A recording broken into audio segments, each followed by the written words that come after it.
नमस्कार दोस्तों। अभी इस पूरी दुनिया में एक बहुत बड़ा विवाद चल रहा है, वो है इजराइल और फिलिस्तीन के बीच में। ये विवाद एक बहुत बड़ा व्यापक युद्ध का रूप लेता जा रहा है। तो हम लोग समझते हैं आखिर ये मामला क्या है, और उसके साथ साथ ये देखने की कोशिश करते हैं कि यहाँ पे भारत का अपना स्टैंड पॉइंट क्या है, भारत किसके पक्ष में है या फिर क्या कुछ कह रहा है। तो सबसे पहले जानते हैं कि ये मामला है क्या। तो करीब बीते कुछ हफ्तों में 180 फिलिस्तीनी और 10 इजरायली नागरिकों की जान जा चुकी है। नागरिक होते हैं, वो इंसान होते हैं। एक की जान जाए या 100 की जान जाए, एक नागरिक ही गया बहुत काफी होता है। ये हुआ कैसे? तो एक फिलिस्तीन का आतंकी संगठन है जिसका नाम है हमास। हमास एक आतंकवादियों का संगठन है जिसने हजारों रॉकेट इजराइल पे दागे। तो इजराइल ने क्या किया? जवाबी हमले के रूप में एयर स्ट्राइक कर दिया, हवाई हमला कर दिया। किस पे? फिलिस्तीन पे। अब उस हवाई हमले में करीब 180 लोग मारे गए, और जो आतंकवादी संगठन हमास है वो हजारों रॉकेट दागे, एक दो रॉकेट नहीं, हजारों रॉकेट इजराइल पे। अब इजराइल के पास अपना एक डिफेंस सिस्टम है खुद को बचाव करने का, उसके जरिए वो बहुत सारे रॉकेट्स को वहीं पे न्यूट्रल कर दिया। कुछ ही रॉकेट प्रभावकारी साबित हुए जिसके वजह से कुछ नागरिकों की जान चली गई। इसके बाद आगे देखते हैं कि जब ये सब कुछ हो रहा था तो इस बीच में, अब मैंने आप लोगों को पढ़ाया, अभी मैंने एक डेमोक्रेसी पे जो वीडियो डाला है उस पे यूएनएससी के बारे में बताया है, जो यूएन का एक पार्ट है, यूनाइटेड नेशन सिक्योरिटी काउंसिल जिसको कहते हैं। उसका काम है पूरी दुनिया में चल रहे विवाद या जो ऐसी चीजें जिससे खतरा हो रही है इस दुनिया को या कोई भी एक देश को, उस पर अपना कुछ पक्ष लाना या उसको कंट्रोल करना। तो यूएनएससी ने मीटिंग बुलाया। पहले एक इमरजेंसी मीटिंग थी जिसमें कुछ फैसला नहीं आ पाया, कुछ सही से नहीं हो पाया। तो फिर से रिसेंटली एक मीटिंग आई जिसमें भारत भी अपना एक स्टेटमेंट दिया, और इजराइल के राजदूत साथ ही साथ जो फिलिस्तीन के राजदूत है उन लोगों ने भी अपना स्टेटमेंट दिया। देखो यूएनएससी क्या है, ये 15 देशों इसके सदस्य हैं यूएनएससी के, जिसमें 5 जो है वो परमानेंट है और साथ ही साथ 10 जो है वो टेम्पोररी है। परमानेंट 5 देशों में भारत नहीं आता, 10 टेम्पोररी में भारत इस साल चुनाया है। तो जाहिर सी बात है आप टेम्पोररी, उन 15, पूरी दुनिया में 15 देश हैं, उनमें आप एक हैं, तो आप इसमें हिस्सा लेंगे ही लेंगे, इस मीटिंग में हिस्सा लेंगे ही लेंगे। तो देखो इजराइल के जो राजदूत हैं एडन, उन्होंने कहा कि हमास आम नागरिकों का इस्तेमाल खुद के बचाव के लिए कर रहा है। इजराइल को आत्मरक्षा का अधिकार है, बिल्कुल हर एक देश को आत्मरक्षा का अधिकार है। हमास क्या कर रही है? अपने आम नागरिकों का इस्तेमाल कर रही है। अब आम नागरिकों को सामने में लाकर रख देगा तो आप उस पर रॉकेट दाग नहीं सकते, आप उस पर हमला कर नहीं सकते, क्योंकि वो आम नागरिक है। आप आम नागरिकों को निशाना नहीं बना सकते। लेकिन इजराइल जो है वो ये कह रही है कि भाई आप आम नागरिकों को सामने लाकर रखे, इसका मतलब ये नहीं कि हम अपनी बचाव नहीं करेंगे, अपने बचाव में हम भी आप पे स्ट्राइक करेंगे, और उस स्ट्राइक में आपके नागरिक मारे जा रहे। ऐसा इजराइल का अपना स्टैंड पॉइंट है। इजराइल ने अपना मन बना लिया है। इजराइल के राजदूत कहते हैं कि इजराइल ने अपना मन बना लिया है कि उसके ऊपर अगर हमला होगी तो जवाबी कार्रवाई वो करेगा खुद के बचाव के लिए। ऐसा इजराइल का कहना है कि खुद की बचाव के लिए वो जवाबी कार्रवाई करेगा। पूरी दुनिया इस बात को देख रही है कि यूएनओ जो है, यूएनओ जो यूएनएससी उसका एक पार्ट है, वो यूएनएससी अपना क्या पक्ष रखती है, यूएनएससी इस पे क्या सोचती है।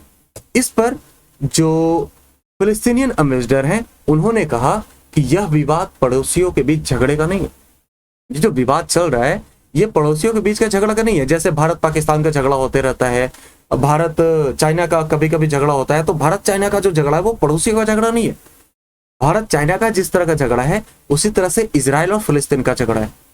चाइना क्या है? चाइना हमारा अपना कुछ जमीन कब्जा करना चाहता है। उसी तरह से यहाँ पे आप देखो इजराइल जो है वो फिलिस्तीन के जमीन को कब्जा करता है। मैं अभी मैप के जरिए आप लोगों को समझाऊंगा इस सारी बातों को कि आखिर ये झगड़ा का जड़ क्या है और ये झगड़ा समाप्त होगी भी या नहीं होगी। तो फिलिस्तीन का एम्बेसडर कहते हैं कि यह विवाद पड़ोसियों के बीच के झगड़े का नहीं है, बल्कि यह विवाद कॉलोनियलिज्म का है। और इतनी बड़ी बात कह दी इन्होंने, कॉलोनियलिज्म। आप समानते कॉलोनियलिज्म को अगर समझना है तो सिंपल आप ये जानो कि जिस तरह से भारत 1947 के पहले ब्रिटिश सरकार के गुलाम में थी, उसी को कॉलोनियलिज्म कहते हैं, औपनिवेशिक। भारत क्या था, 200 सालों तक ब्रिटिश का गुलाम रहा। ब्रिटिश क्या था, वो जबरन हमारे यहाँ अपना शासन चला रहे थे। उसी तरह से ये एम्बेसडर जो है वो आरोप लगाते हैं इजराइल पे कि इजराइल जो है वो हमें अपना कॉलोनियल स्टेट बनाने में लगा हुआ है। फिर वो कहते हैं there is no people on the earth that would tolerate this reality.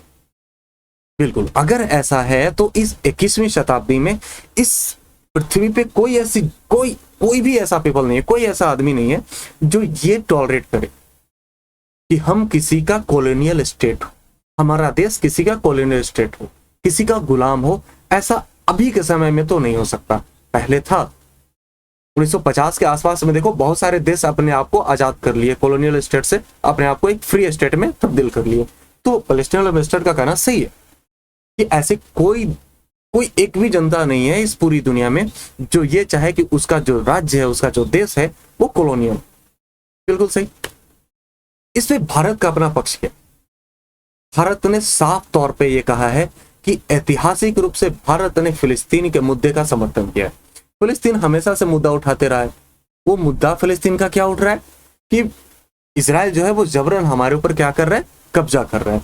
तो इस कब्जा पे भारत हमेशा से, अभी से नहीं बल्कि अटल बिहारी वाजपेयी थे उस समय भी अटल बिहारी वाजपेयी ने यह कहा था कि जिस तरह से हम अपने सीमा के अंदर किसी दूसरे देश को आने में मना करते हैं और आने को रोकते हैं, उसी तरह से हर देश को यह अधिकार है कि वो अपने सीमा में किसी दूसरे देश को आने ना दे, किसी दूसरे देश का जबरन कब्जा उस पर ना हो। अटल बिहारी वाजपेयी ने भी कहा। आज भी स्थिति वही है, आज भी भारत उस मुद्दे पे कायम है कि हम अभी भी भारत इस फिलिस्तीन को समर्थन करता है कि वो अपनी सीमा का सुरक्षा कर सकता है। लेकिन आज भारत इस संघर्ष को इजराइल और फिलिस्तीन के आंतरिक मामले के रूप में देखता है। ये जो अभी जो संघर्ष चल रहा है ये भारत और इजराइल का आंतरिक मामला है। मतलब हम इस पे और भी ज्यादा बहुत कुछ नहीं बोलना चाहते, हम बस ये जरूर कहना चाहते हैं कि आप अपनी सीमा की सुरक्षा कर रहे हैं तो बहुत अच्छी बात है। इसने फिलिस्तीन के न्यायपूर्ण उद्देश्य के लिए मजबूत समर्थन व्यक्त किया। न्यायपूर्ण उद्देश्य, आपको न्याय मिले इसके लिए हम आपका समर्थन करते हैं। यूएनएससी में भारत ने फिलिस्तीन का समर्थन किया है और साथ ही साथ समर्थन व्यक्त करते हुए कहा है कि 2 राज्य समाधान के लिए अटूट प्रतिबद्ध को रेखांकित करते हुए इजराइल के खिलाफ हमास के रॉकेट हमले का विरोध किया। चलो, ये 2 राज्यों के बीच में जो विवाद चल रहा है, ये 2 राज्य आपस में आपसी सहयोग से इसको खत्म करे, इस विवाद को खत्म करे। और साथ ही साथ ये कहा है कि जो फिलिस्तीन ने इजराइल पे रॉकेट हमले किए हैं ये गलत। फिलिस्तीन ने इजराइल पे हजारों रॉकेट से हमले किए हैं, ये गलत है। अगर मानो कि इजराइल के पास वो डिफेंस सिस्टम नहीं होता, रॉकेट से बचने का वो जरिया नहीं, वो तरीका नहीं होता, तो आज इजराइल की क्या हालत हो रही। करीब 70 लाख से 1 करोड़ के बीच की आबादी है इजराइल की। 1000 रॉकेट आप जिस तरह किसी एक देश पे डालते हो तो सोचो कितने नागरिक मारे जाते। वो तो भला हो कि इजराइल के पास वो सिस्टम है, डिफेंस सिस्टम, ऊपर से ऐसे रॉकेट डाल रहे हैं आपने कि जिसपे आपका कोई पकड़ नहीं। मतलब एक बार जब आपने छोड़ दिया तो फिर वो आपके पकड़ में नहीं है, वो रॉकेट कहां जाकर गिरेगी ये आप भी नहीं जानते। तो सोचो वो कितना नुकसान पहुंचाने वाला था ये फिलिस्तीनी रॉकेट। तो भारत ने साफ तौर पे ये कहा है कि हम इसको नहीं मानते, आपने जो रॉकेट दागे हैं वो बिल्कुल आपका दागना गलत है। और साथ ही साथ पुरजोर समर्थन किया है कि अगर आपके सीमा का उल्लंघन हो रहा है या फिर आपकी सीमा में कोई दूसरा देश घुस रहा है तो बिल्कुल गलत बात है, ये पहले से ही। चलो देखते हैं आखिर भारत ऐसा स्टैंड क्यों लिया। भारत को आखिर ये क्या मजबूरी थी। इजराइल चूंकि भारत का एक बहुत ही पुराना देश है, तो फिर भारत की क्या मजबूरी रही होगी जिसके वजह से भारत ने इजराइल का समर्थन ना करके फिलिस्तीन का समर्थन किया। तो मजबूरी देखो क्या है, साफ तौर पे मजबूर हर किसी का होता है भाई, कोई किसी का दोस्त नहीं, कोई किसी का दुश्मन नहीं। इंटरनेशनल रिलेशन में यही है, ना कोई किसी का दोस्त है ना कोई किसी का दुश्मन है। हमें जिस हाल में जैसे फायदा होगा हम उस हाल पे उस तरीके से अपना स्टेटमेंट देंगे या अपनी कार्रवाई करेंगे। देखो भारत का भी मामला है, अभी पीओके जो है पाक ऑक्युपाइड कश्मीर जो है वो 30% है। कश्मीर का 30% हिस्सा पीओके में है और 10% हिस्सा चाइना ले लिया है, जो अक्साई चीन के नाम से जाना जाता है। भारत का भी अपना सीमा के अंदर में दूसरे देशों का कब्जा है, अगर भारत उस फिलिस्तीन का समर्थन ना करके इजराइल का समर्थन करे कि ना इजराइल ने जो किया, इजराइल अगर अपने बल पर उसके सीमा का उल्लंघन करके उसके सीमा में घुस के उसके जमीन को हड़पता है, ये सही है, तो फिर आने वाले समय में भारत का पक्ष कौन लेगा? इस विश्व पटल पे जो विश्व का संगठन है, इस पे भारत का पक्ष कौन लेगा? कहेगा ना कि आप ही ने कहा था ना कि इजराइल ने सही किया। तो फिर जब आपकी बारी आई तो फिर ये भी सही है कि चाइना ने या फिर पाकिस्तान ने आपके साथ सही किया। तो इस वजह से ये एक मजबूरी है, ऐसे और भी मजबूरी है।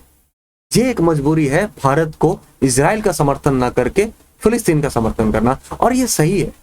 कोई किसी के देश में जबरन नहीं घुस सकता, नहीं है, ये सही बात नहीं है। और ये जबरन कितना इजराइल घुसा है ये भी मैं अभी आपको मैप के जरिए समझाने वाला हूँ। इसके साथ साथ और भी कुछ चीजें हैं जिसके वजह से इजराइल का समर्थन भारत नहीं कर रही। देखो, इजराइल से बेशक फायदे हैं भारत को, और खासकर डिफेंस के मामले में भारत को बहुत फायदे हैं। बहुत सारे वो टेक्निकल सामान भारत में भेजी जाती है इजराइल से, भारत खरीदता है उसको, भारत को सहयोग मिलता है इजराइल से, ये सही है। लेकिन अब 5% हेल्प से 95% जो हेल्प आने वाले हैं उसको आप खत्म तो नहीं कर सकते ना। आप 95% और 5% में 95 को चुनिएगा या 5 को चुनिएगा? तो जाहिर सी बात है आप 95 को चुनिएगा। तो भारत इस वजह से भी इजराइल का समर्थन अभी नहीं कर रहा।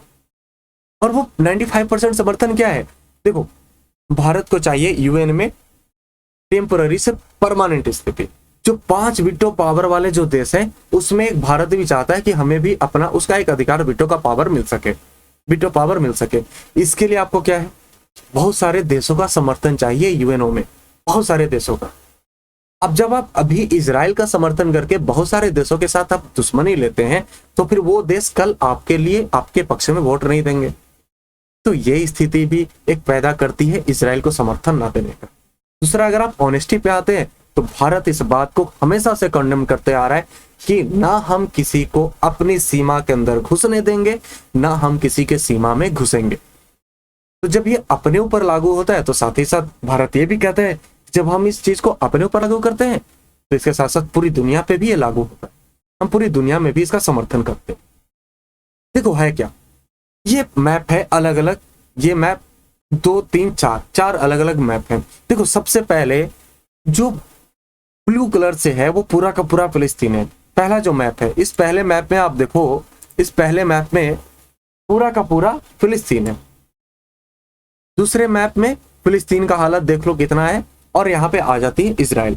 तीसरे मैप में देखो इजराइल जो व्हाइट कलर से है कितना ज्यादा है, और ये चौथा मैप फिलिस्तीन बहुत कम दिख रहा है, इजराइल ज्यादा दिख रहा है। देखो है क्या, 1947 में तो फिलिस्तीन था, उस बीच संघर्ष शुरू होता है, और फिर वो इजराइल जो है, इजराइल वो अपना जगह मांगता है, तो फिर हो जाती है फिलिस्तीन और इजराइल के बीच में बंटवारा। उसी तरह से जैसे भारत और पाकिस्तान का बंटवारा हुआ, भारत म्यांमार अलग हुआ, अफगानिस्तान अलग हुआ, पाकिस्तान अलग हुआ, बांग्लादेश, श्रीलंका, ये सब जैसे भारत से अलग हुए, उसी तरह से इजराइल जो है वो फिलिस्तीन से अलग होता है।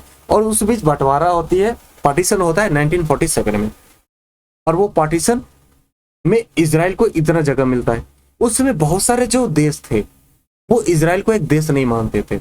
इस बीच आप जानते हैं इजराइल ने किस तरह से मुंह तोड़ जवाब दिया था। देखो, किसी के पास ताकत नहीं है अभी कि इजराइल को डिफेंड कर सके, इजराइल के ऊपर हमला कर सके। इजराइल अकेला काफी है उससे बचने के लिए या उसको मुंह तोड़ जवाब देने के लिए।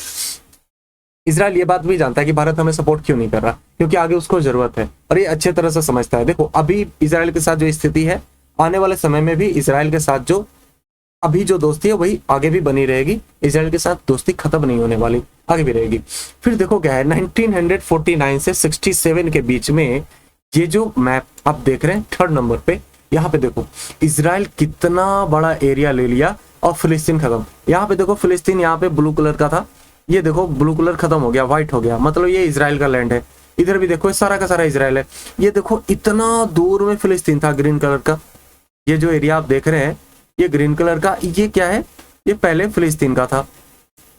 इजराइल ने देखो अब कितना कर दिया है। ये कब का बात है, ये बात है 1967 तक का। अब इसके बाद देखो, इसके बाद की स्थिति जो सबसे लास्ट मैप है, यहाँ पे देखो ये इस एरिया पे आप गौर करो, पहले डार्क ब्लू था, डार्क ग्रीन था। अब देखो अब क्या है, ये धीरे धीरे फेड हो गया है, मतलब व्हाइट भी हो गया थोड़ा थोड़ा, मतलब यहाँ भी इसराइल घुस चुका है। ये इस एरिया को आप देख ही रहे, यहाँ भी फिलिस्तीन कितना कम पड़ गया, और विवाद यहीं पे शुरू है। विवाद, ये जो एरिया है यही एरिया विवाद कर रहा है। इसराइल जो है वो चाह रहा है कि हम इसको पूरा का पूरा ले लें, तो भारत इसका समर्थन नहीं कर सकता।